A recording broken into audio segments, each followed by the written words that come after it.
Hi, என் பேர் விக்னேஷ். நான் தூத்துக்குடியில இருந்து வரேன். அல்ட்ரா பயோ ஹேர் டிரான்ஸ்பிளான்ட் கிளினிக்ல வந்து நான் ஹேர் டிரான்ஸ்பிளான்ட் பண்ணியிருக்கிறேன். லாஸ்ட் மார்ச் பண்ணேன்.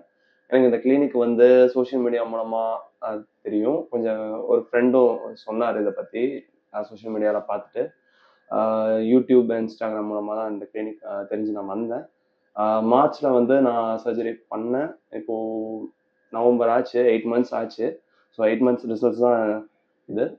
So after surgery 3 PRP 6 GFC complete பண்ணியிருக்கிறேன் என்னையோட. சர்ஜரிக்காக நான் 2 டேஸ் ஸ்டே பண்ணுற மாதிரி இருந்துச்சு இந்த கிளினிக்கில். ஸோ எல்லாமே ஏசி ரூம்ஸ், ஃபுட் எல்லாமே அவங்களே ப்ரொவைட் பண்ணிட்டாங்க. ஸோ ரொம்ப கம்ஃபர்டபுளாக ஃபீல் பண்ணேன். ஃபர்ஸ்ட் இனிஷியலாக சர்ஜரி பற்றி கொஞ்சம் பயந்துட்டு இருந்தேன். கொஞ்சம் பயம் இருந்துச்சு.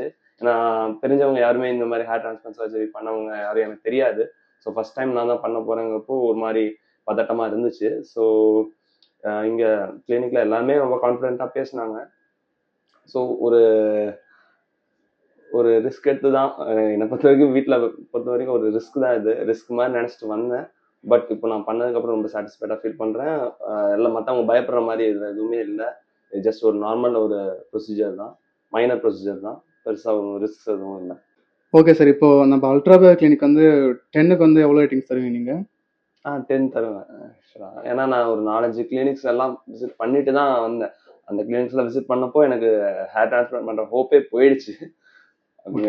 அந்த மாதிரி ஏன்னா நிறைய பேர் பண்ண முடியாதுன்னு சொன்னாங்க, நிறைய பேர் ரொம்ப காஸ்ட்லியாக சொன்னாங்க, எக்ஸ்பென்சிவாக சொன்னாங்க. ஸோ இங்கே வந்தப்போ எனக்கு எல்லாமே வந்து அஃபோர்டபுள் ப்ரைஸில் கரெக்டாக இருந்துச்சு. ஸோ 10 கொடுப்பேன். Okay, thanks for value feedback sir. Thank you.